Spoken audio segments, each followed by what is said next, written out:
نبوت کے 14ویں برس محرم کا مہینہ داخل ہوا تو ہجرت کی اجازت ہوگی۔ صحابہ نے اکا دکا مال اہل نکلنا شروع کیا۔ تو جب ایک اچھی تعداد نکل گئی تو پھر قریش کو فکر ہوا کہ یہ وہاں جمع ہو رہے ہیں، تو انہوں نے مشورہ کیا کہ کچھ کرنا چاہیے۔ تو شیطان بھی انسانی شکل میں آ گیا اور مشورے ہو رہے ہیں اس کو قید کر دو، تو وہ شیطان اس کو کاٹ دیتا۔ قید کرو گے تو اس کی قوم ہے، قبیلہ ہے، چھڑا لیں گے، کہ اس کو مکہ بدر کر دو، مکہ سے نکال دو۔ کہ مکہ سے نکالو گے جس جگہ جائے گا وہاں اس کی قوت اکٹھی ہو جائے گی کہ تمہارے خلاف ہو جائیں گے۔ ابو جہل نے کہا ہر قبیلے کا ایک آدمی لو اور اس کے گھر کا گھیرا ڈالو اور جب نکلے اسے قتل کر دو، یہ ابو جہل نے۔ تو شیطان نے کہا یہ ہے اصل رائے، کیونکہ سارے قبائل کا تو وہ بنو ہاشم مقابلہ نہیں کر سکیں گے، تو لہذا دیت پہ خود بخود بات ختم ہو جائے گی۔ تو جبریل نے آ کر یہ بات اللہ کے محبوب صلی اللہ تعالی علیہ وسلم کو بتائی اور فرمایا کہ اب آپ نکلیں۔ یہ دنیا کو اللہ نے اسباب کے ساتھ چلایا، اتنے بڑی محبوب ہستی کو بھی اس کا پابند بنایا۔ براق تو اظہار قدرت تھا، اظہار ہیبت، طاقت۔ اس نے ایک پل میں اٹھا کے اور بیت المقدس پہنچا دیا، وہاں سے آگے براق بھی نہیں گیا، کن فیکون کے ساتھ ہی گئے۔ تو اب ذوف کا دور ہے،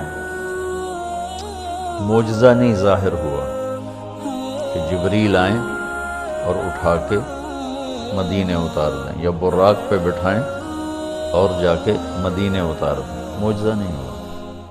کیونکہ امت کو سبق دینا ہے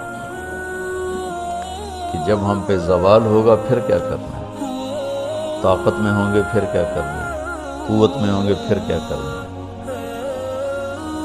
اجتماع قلوب ہوگا تو پھر کیا کرنا ہے، انتشار ہوگا تو پھر کیا کرنا ہے۔ تو آپ 26 صفر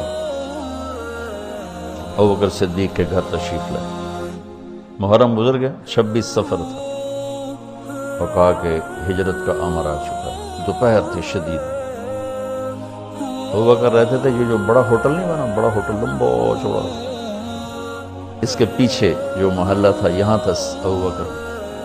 وہ جب یہ سب کچھ نہیں تھا تو اس وقت مکے کے دوستوں نے بتایا کہ یہاں صدیق کا گھر تھا، یہاں اللہ کے نبی کا، حضرت خدیجہ کا، سارا بتایا۔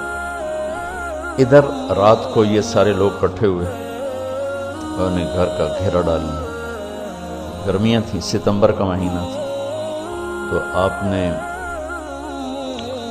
حضرت علی کو اپنی جگہ لٹایا باہر، چادر اوپر لے کے لیٹ گئے۔ آپ ان کو بیچ میں سے چیر کے نکل گئے، وجعلنا من بین ایدیہم سدا ومن خلفہم سدا فاغشیناہم فہم لا یبصرون۔ تو شیطان نے شور مچایا، نکل گیا نکل گیا نکل گیا۔ ایک لمحے کے لیے وہ اندھے ہو گئے، پھر ایسے دیکھا سویا ہوا سویا ہوا، ایسے ہی کسی نے آواز لگائی، اور کمبخت ایمان سے خالی تھے، اور معاشرت اس وقت بھی ایسی تھی کہ گھر گھس کے قتل نہیں کرتے تھے، یہ ان کے اصول تھے کہ کسی کو گھر کے اندر جا کے قتل نہیں کرنا کہ عورتیں خوف زدہ نہ ہوں، بچے خوف زدہ نہ ہوں۔ انتظار کرتے رہے، جب صبح ہوئی تو حضرت علی اٹھے۔ اچھا انہوں نے کیا کیا، انہوں نے کہا پتھر مارو دیکھو کیا کرتا ہے، شاید کپڑا ہٹائے چہرے سے۔ پتھر مارے تو حضرت علی کو پتھر لے کر ہائے کریں ہائے، لیکن چہرہ سے کپڑا نہیں ہٹایا۔ صبح ہوئی تو پھر تو انہوں نے پکڑ کے پٹائی شروع کر دی، کدھر ہے محمد؟ تو مجھے کیا خبر، تم باہر تھے میں اندر تھا، مجھے کیا خبر؟ تو پھر وہ کہنے لگے ہمیں شک تو رات کو ہی پڑ گیا تھا، اس لیے کہ اسے جتنے بھی پتھر پڑتے تھے کبھی ہائے نہیں کرتا تھا، اور تیری جو ہائے تھی نا وہ رات کو شک میں پڑ گئے تھے کہ یہ وہ نہیں ہے، لیکن بس ہم دھوکہ کھا گئے۔ تو آپ وہاں سے نکلے تو یہ 27 کی رات تھی، 27 صفر، اور ستمبر کا مہینہ تھا، تو 622 عیسوی تھی۔ تو ادھر ہے مدینہ اور ادھر ہے جبل ثور۔ تو ابو بکر نے عرض کی میں نے ایک غار ڈھونڈ رکھا ہے، پہلے وہاں چلتے ہیں، تو جب ہماری تلاش ذرا رک جائے گی پھر ہم نکلیں گے۔ تو اللہ کے نبی پنجوں کے بل چل رہے تھے، پنجوں کے بل، پنجوں کے بل اس لیے چل رہے تھے کہ پاؤں کا نشان دیکھ کر کھوجی پیچھے نہ پہنچ۔ یہ ایک علم تھا جو اب مٹ گیا ہے، کیونکہ سڑکیں پکی ہو گئیں تو چور کا نشان ختم ہو جاتا ہے۔ جب سڑکیں کچی ہوتی تھیں تو اس کے قدموں کو کھوجی پہچانتا ہوا چلتا چلتا چلتا اس کے گھر پہنچ جاتا، چاہے وہ 100 میل ہوتا تھا۔ تو یہ کوئی مکہ سے غار ثور 3 میل، تو آپ ایسے جا رہے تھے۔ ابو بکر کبھی آپ کے آگے چلتے کبھی پیچھے چلتے، کبھی آگے چلتے کبھی پیچھے چلتے۔ تو آپ نے پوچھا یہ کیا کرتے؟ کبھی آگے کبھی پیچھے۔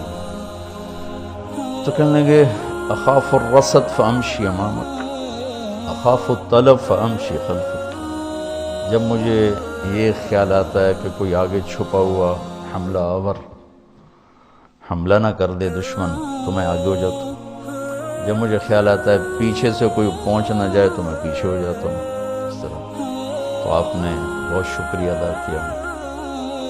جب پہاڑ پہ چڑھنے کا وقت آیا تو آپ کی انگلیاں زخمی ہو گئی تھی ایسے چلتے چلتے۔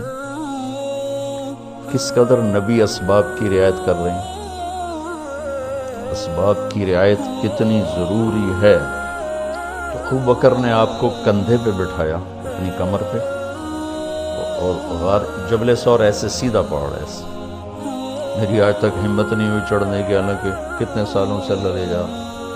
تو آپ کو اپنے کمر پہ بٹھا کے اوپر پورا پہاڑ اوپر چڑھے، پھر آپ کو باہر کھڑا کر دے گا، آپ اندر نہیں جائیں گے۔ خود اندر گئے، ایسے اس کو ٹٹول ٹٹول کے جتنے سوراخ تھے پتھروں سے بند کر دیے، سوراخ باقی بچ گئے۔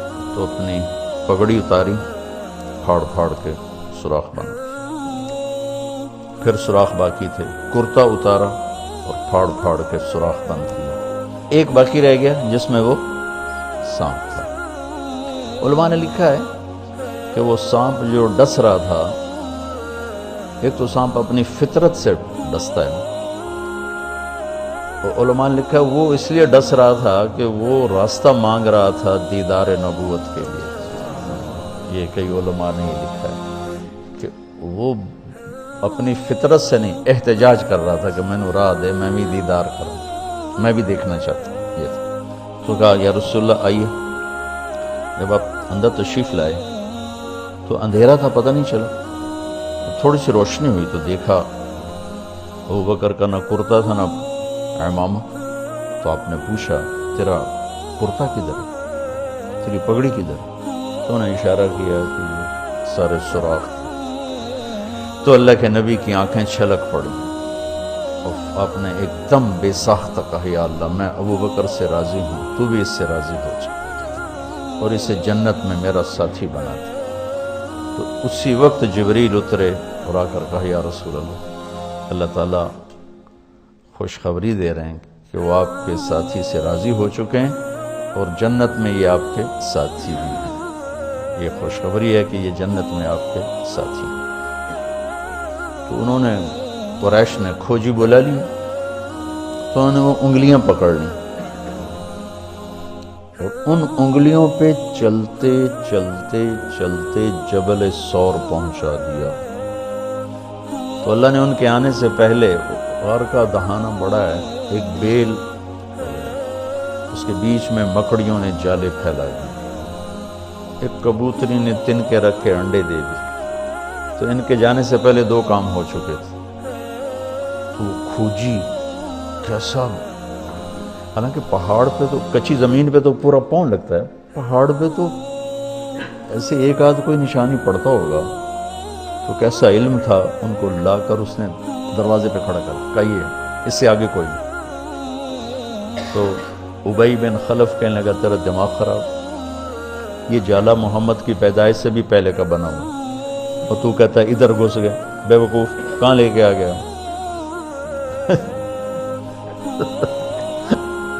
اب ابو بکر ڈر رہے تھے کہ یا رسول اللہ اب کیا ہوگا؟ تو آپ نے کہا ما ظنک باثنین اللہ ثالثہما، جن کا اللہ ساتھی ہو ان کو کیا پریشانی؟ تو امیہ بن خلف نے وہیں دروازے غار کے منہ پہ بیٹھ کے اندر منہ کر کے پیشاب کیا۔ اب دونوں سامنے بیٹھے تھے، تو آپ نے مسکراتے ہوئے فرمایا دیکھو اگر یہ ہمیں دیکھ سکتے تو یہ یہاں بیٹھ کے پیشاب کرتے۔ تو انہوں نے آرام سے وہاں پیشاب کیا، وہ سامنے بیٹھے تھے دونوں۔ اللہ نے بیچ میں پردہ ڈال دی۔ قرآن ابوبکر صدیق کے اندر کے جذبے کو بتاتا ہے، لا تحزن لا تحزن۔ قوم موسیٰ جب سامنے پانی اور پیچھے فرعون، تو ان کے جذبات کی ترجمانی کرتا ہے انا لمدرکون، انا لمدرکون۔ 40 برس کی صحبت اٹھائی ہے دو نبیوں کی، ہارون اور موسیٰ۔ وہ کلیم اللہ ہیں، پہلے رسول کلیم اللہ، رسول تو ان سے بھی پہلے تھے، کلیم اللہ پہلے کلیم اللہ ہے، اور 4 بڑے انبیاء میں سے ایک ہیں، ابراہیم، موسیٰ، عیسیٰ، نوح، اور 5ویں ہمارے نبی سب سے بڑے۔ تو جب آگے سمندر اور پیچھے فرعون، تو ان کو اپنے نبی کی کوئی فکر نہیں رہی، نہ موسیٰ علیہ السلام نہ ہارون۔ انا میں غور کرو اور لام پہ غور کرو، ایک انا اور لام، اس کا ترجمہ میں یوں کیا کرتا ہوں کہ کہنے لگے موسیٰ تو نے مروا کے ہی چھوڑا ہمیں، آپ کا کیا بنے گا، اب کیا ہوگا، آپ کی جانوں کو خطرہ ہے، ہم مارے گئے، ہم پکڑے گئے۔ تو آگے موسیٰ علیہ السلام نے اتنی شدت سے کہا کلا۔ کلا کا ترجمہ میں یوں کیا کرتا ہوں کہ ہو تسی اسے لیک کہ یا تسی پانی ڈوب جاؤ یا تو فرعون لتر مارے، لیکن ان معی ربی، میرا رب میرے ساتھ ہے، مجھے بچائے گا تو میری تو فعل تم بھی بچو۔ تو انا لمدرکون ان کے ذہن کی عکاسی کرتا ہے، پستی ذہن کہ صرف اپنی پڑ گئی، اور لا تحزن عکاسی کرتا ہے کہ ابراہیم، ابوبکر اپنی جان کا اگر خوف ہوتا تو لفظ آتا لا تخف، انہیں غم لگ گیا اپنے نبی کا کہ اب میرے نبی کا کیا ہوگا۔ تو حزن اپنے لیے نہیں، اپنے دوسرے کے لیے، آپ کی اب آپ کا کیا بنا، اب میرے نبی کا کیا بنے گا، اس کیفیت کے لیے قرآن نے اس میں عظمت صدیق ہے، لا تحزن، کہ انہیں اپنا کوئی فکر نہیں، انہیں فکر پڑ گیا نبی کی۔ انہوں نے کہا ان اللہ معنا، اور ان اللہ معنا صدیق کو بھی اپنے ساتھ لے لیا، تیرے میرے دونوں کے ساتھ اللہ ہے، فکر۔ موسیٰ علیہ السلام نے صرف اپنے آپ کو لیا ان کے اس جملے کی وجہ سے، ان معی رب، میرا رب میرے ساتھ۔ تو یہ یعنی اس امت اور اس امت کا فرق میں آپ کو بتا رہا ہوں کہ دونوں لفظ قرآن میں ہیں، سبحان اللہ۔ کیا کمال. میں سوچتا ہوں کتنی پست عقل لوگ تھے، اتنے معجزے دیکھ کر 4 قدم چلے تو کہنے لگے اجعلنا الہا کما لہم آلہہ. بالکل ہی بدھو تھے. اور اللہ کے نبی فوت ہوئے. رب ابو بکر کا خطبہ سنو. من کان یعبد محمدا فإن محمدا قد مات ومن کان یعبد اللہ فإن اللہ حی لا یموت. وہ کہہ رہے ہیں اجعلنا الہا کما لہم آلہہ. موجودگی یہ انبیاء، 2 انبیاء کی موجودگی، اور یہاں وہ دنیا چھوڑ چکے ہیں اور ان کا ایک ادنا خادم اعلان کر رہا ہے من کان یعبد محمدا فإن محمدا قد مات ومن کان یعبد اللہ فإن اللہ حی لا یموت.